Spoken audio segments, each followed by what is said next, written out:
My sister stood up in court and screamed, "She's just a homeless veteran!" The words hit like a grenade in a room full of polished shoes and cold stares. I didn't flinch. I just watched her, my own blood, try to strip me of every ounce of dignity I had left. Then I stood, walked to the judge's bench, and placed one paper in front of him. He read it once, looked up, and said, "Lock the doors. No one leaves this room." That's when everything changed. Before I tell you how it got that far, hit like and drop a comment. Where are you listening from tonight? Tell me if you've ever had to fight your own family for the truth. When I stepped out of the cab that morning, the air smelled like rain and dust, the kind that sticks to your boots and memories. 1450 Windmere Lane stood exactly where it always had, but the warmth I remembered was gone. The porch light flickered above the door, not in welcome, but like a warning. There was a new keypad on the gate, new locks, a for sale sign tilted in the yard, its corner caught in the wind. I stood there in uniform discharge papers still in my bag, 25 years of service, folded neatly inside. I thought I'd come home. Instead, my sister's voice came through the intercom, sharp, rehearsed. "You can't be here, Willow. This isn't your house anymore." For a second, I thought she was joking. I even smiled. Delilah opened the gate. "I just want to see Mom. She doesn't want to see you. None of us do." Her words sliced cleaner than any blade I'd handled in the field. I tried again, quieter this time. "I just want to talk." Delilah hesitated. Then she said the line that sealed it. "You left. You disappeared. You're not in the will." 10 minutes later, a patrol car rolled up. The younger officer checked the documents Delilah handed him. "Property belongs to a Richard and Delilah Thatcher," he said. The older one looked at me, eyes narrowing when he saw the insignia on my jacket. "Lieutenant Lockitch," I nodded. He sighed. "Ma'am, I'm sorry, you'll have to leave." The gate clicked shut, steel against steel, and the sound lodged itself somewhere in my chest. I walked back to the sidewalk, the same one where my grandfather once taught me Morse code, ....truth. Now all I could read was silence. That night, I sat in my car 2 blocks away. The house glowed amber through the trees, familiar yet foreign. Every window was lit, but not for me. The people inside my family moved on without looking back. I stayed until dawn, watching the light fade, remembering the last words my grandfather ever told me before he died. "Every lie leaves a trace, Willow. Even family lies." I didn't know it yet, but he was right, and the traces they left behind were about to burn. The next morning, I found myself in a cafe off Jefferson Street, the kind with burnt coffee and quiet corners where bad news lands softly. Ruth Clay was already there, hair pinned back, dark blazer, same sharp focus she had back in college when she argued every point like her life depended on it. She didn't hug me. She just slid a tablet across the table. "Thought you should see this," she said. On the screen was a property listing, 1450 Windmere Lane, my grandfather's house, listed under Raven Crest Holdings, LLC. I blinked, trying to process. That's impossible. Ruth zoomed in on the seller line. My name was there, signed in black ink, neat and clean. "That's not my signature." "I know," she said quietly. "It's forged. Notary stamp traces back to someone suspended last year for falsifying documents." The room tilted for a second, as if gravity had forgotten me. "So they didn't just take it," I whispered. "They built an entire lie to make it look legal." Ruth's eyes softened, but her tone stayed steady. "Your sister's husband, Brian Calloway, he's listed as the logistics contact for Raven Crest. And your father's name appears on several payment approvals." The words "payment approvals" hit harder than any gunfire I'd heard overseas. My own blood had turned my life into paperwork. I sat back, staring out the window at the street, the people walking past with coffee cups and laughter, normal lives untouched by betrayal. "My grandfather told me the house would be mine," I said. He said it to my face, day before he died. "Then there should be proof," Ruth said. "An earlier will. Maybe an audio record, email, letter, something." Something inside me clicked. My old laptop. Years ago, I digitized his files, saved everything in a backup drive labeled Family Archive. I hadn't looked at it since deployment. Ruth leaned forward. "If you can find even one inconsistency, time stamps, handwriting, financial logs, it's enough to reopen the case." I nodded slowly. I'll find it. By the time I left the cafe, the shock had cooled into something sharper. Betrayal had always been a story you heard about other people, until it wasn't. As I walked back to my car, the wind picked up, carrying the smell of rain and asphalt. I tightened my coat and thought of Delilah's voice, how cold and certain she'd sounded. "They think I won't fight back," I murmured. "They've already forgotten who taught me how to fight." That night, I dug through boxes stacked in my small apartment, metal tins, old drives, notebooks that smelled faintly of cedar and dust. Every sound felt louder than it should have been. I found the hard drive buried beneath an old service jacket labeled Family Archive in my grandfather's shaky handwriting. When the screen lit up, his voice echoed in my memory, "Every lie leaves a trace." It didn't take long to find the first one. The digital copy of his will, signed, dated, witnessed. The name on it was mine, but when I compared it to the one Delilah's lawyer had filed, the signatures didn't match. Theirs looked perfect. Too perfect. Machine smooth. By midnight, my desk was covered in printouts, highlighted lines and notes scribbled in the margins. I wasn't just grieving anymore. I was investigating. The next morning, Ruth called. I reached out to an old contact, someone who might help us trace the money trail. Ex-Cyber Command, Isaac Ng, I said, before she could finish. She paused. "You still trust him?" "With my life," I said. "He's the one who taught me to see what people hide." An hour later, Isaac and I were on a secure call. His voice hadn't changed, steady, practical, just enough sarcasm to sound alive. "Long time Lockatch," he said. "You always did attract trouble." "Not this kind," I said. "This time it's blood deep."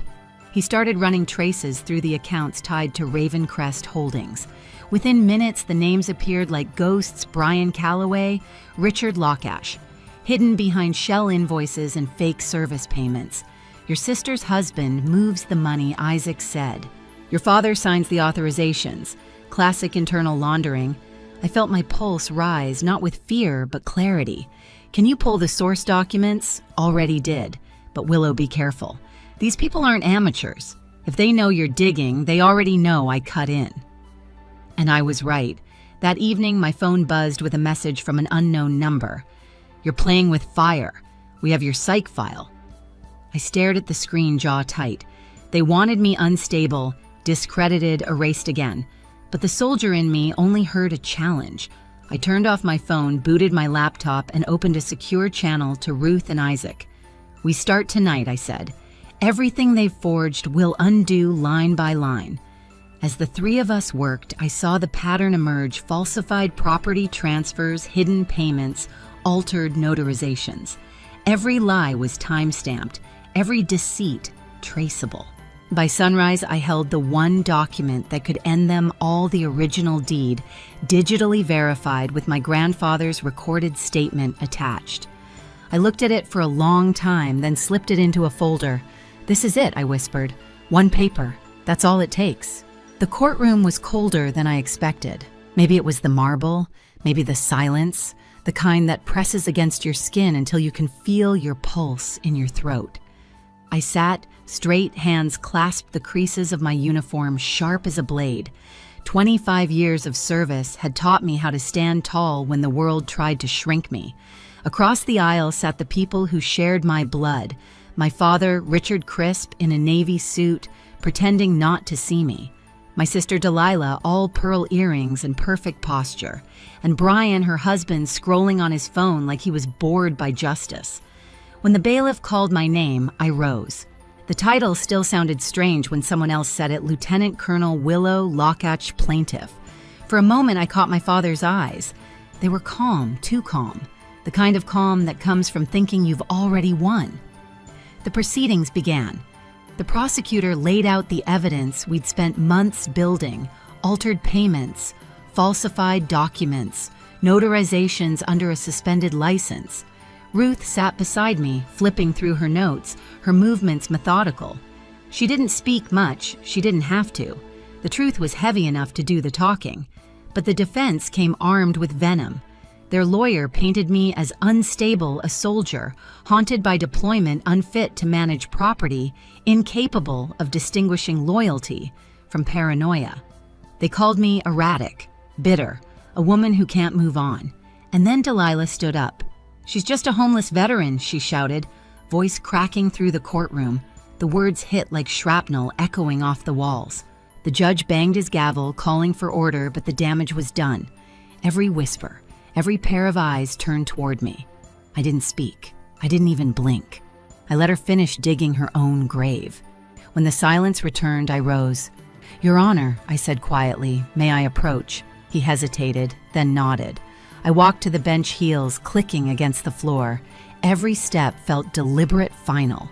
When I reached him, I laid a single folder on his desk. "One document," I said, "from the original estate registry, verified by federal audit." He opened it, scanned the pages, then looked up. His expression changed, first confusion, then recognition, then something closer to disbelief. He tapped his gavel once. "Lock the doors," he said. "No one leaves this room." The entire courtroom froze. The bailiff moved to the doors, sealing them shut. Delilah's jaw slackened. Brian looked up from his phone, color draining from his face. My father sat perfectly still, the mask cracking in slow motion. The judge spoke again, voice firm. "These documents show a forged deed, falsified transfer payments, and unauthorized use of a military ID. The signatures on file do not match verified exemplars, and the authorization trail leads directly to you, Mr. Lockatch." My father didn't deny it. He simply exhaled and turned his face away. Mom, seated behind them, trembled. Her hand covered her mouth, her eyes wet. Delilah's lips parted, but no sound came. The same voice that had once called me a homeless veteran now could barely breathe. Ruth stood beside me, calm, collected, the kind of presence you only notice when you realize she's the one holding the room steady. "Your Honor," she said, "we have corroborating evidence of interstate financial fraud and coercion, all verified through federal channels." The judge nodded slowly. "So noted. The court will recess briefly for verification." He left. The air didn't move. No one spoke. My father's attorney leaned over, whispering urgently, but Richard just stared ahead. Finally, he turned his head toward me. "You didn't have to do this," he said softly. "Family stays quiet." "Family doesn't steal," I replied. Delilah broke, then tears sliding through the makeup she'd spent hours perfecting. "It was Dad's idea. He said you wouldn't care. You were gone. You had your career." I didn't answer. I'd already given her too much air to breathe. When the judge returned, his tone was clipped, precise, merciless. "This court finds sufficient evidence of fraud, forgery, and willful misrepresentation. The estate at 1450 Windmere Lane will be restored to the rightful heir pending criminal charges for the defendants." He looked at me. "Lieutenant Lockatch, do you wish to address the court before sentencing?" I hesitated. Every version of anger I'd swallowed over the past year rose in my chest. But when I finally spoke, my voice was calm. "I spent my life fighting enemies I never saw," I said. "People I was told to fear. But the real war started the day my own family tried to erase me. I'm not here for revenge. I'm here for truth." Silence. The judge nodded, once eyes steady. "Then justice will follow." He turned to the defendants. Delilah Thatcher, 6 years. Brian Calloway, 8. Richard Lockatch, 10. No parole. The gavel fell. No one moved. I watched my father's shoulders slump. My sister's face drain of color, my mother cover her eyes. The sound of cuffs clicking was soft, almost merciful. When they led them out, Delilah looked back one last time, her mouth trembling. I didn't meet her eyes. As the courtroom emptied, one veteran in the audience, a stranger, maybe 70, stood up, nodding once in my direction. "We don't stay erased," he said quietly. I nodded back. Outside, the wind was sharp, but it didn't sting. I walked down the courthouse steps, folder in hand, the paper that had cost me everything but given me back my name. They called me a homeless veteran, but you can't lose your home when it's built on truth. The news spread fast, faster than I expected. By the next morning, local headlines read, "Veteran exposes family fraud in courtroom showdown." I didn't read the full articles. I didn't need to. The verdict spoke louder than any interview ever could. Delilah was sentenced to 6 years for document forgery and obstruction. Brian got 8 for laundering through fake logistics accounts. My father, Richard Lockatch, the man who taught me how to salute before I could spell my own name, was handed 10 years for orchestrating the scheme. No parole. Mom didn't speak during sentencing. When I saw her outside the courtroom, she was smaller somehow, shoulders hunched beneath a pale coat. She reached for me, then stopped halfway, her hand trembling in the air. I didn't know she whispered. I looked at her hand, then at her eyes. Maybe not. But you didn't want to know either. I didn't raise my voice. I didn't need to. Some truths don't need volume, they only need light. A week later, I visited 1450 Windmere Lane one last time. The front gate hung open now, police tape fluttering in the wind. The hydrangeas my grandmother planted had somehow survived, pushing through dirt that had been trampled by greed. I knelt beside them, brushing soil from the petals. "I kept your promise, Grandpa," I murmured. Every lie left a trace. I just followed them home. I didn't reclaim the house. I donated it to a veterans foundation that helps soldiers rebuild their lives. Let someone else find peace there, someone who still needed an address to start over. That night, I stood by the ocean, the sky streaked with gray and silver. The horizon felt endless, untamed, exactly how freedom should feel. For the first time in years, I wasn't fighting anyone. I wasn't defending myself. I was just still. Justice, I realized, doesn't roar. It settles. They called me a homeless veteran, but that was never true. I was never homeless. I was just unwelcome in the place I helped build. And sometimes that hurts worse than any battlefield wound. But I learned something in that courtroom home isn't 4 walls or a name on a deed. It's the truth you refuse to bury. I walk differently now, lighter. I don't carry bitterness, only memory. Every person who tried to erase me has to live with the echo of their own lies, and that's punishment enough. People ask if I regret taking them to court. The answer's simple no, because silence doesn't protect the innocent, it protects the guilty. So if you're listening and you've ever been told to stay quiet or let it go, don't. Speak. Shine light where they told you not to look. They thought they took my home, but what they really did was give me a story worth telling. If this hit close to home, drop a comment below. Tell me where you're watching from and what truth you'd fight for, and hit subscribe because the next story might be yours.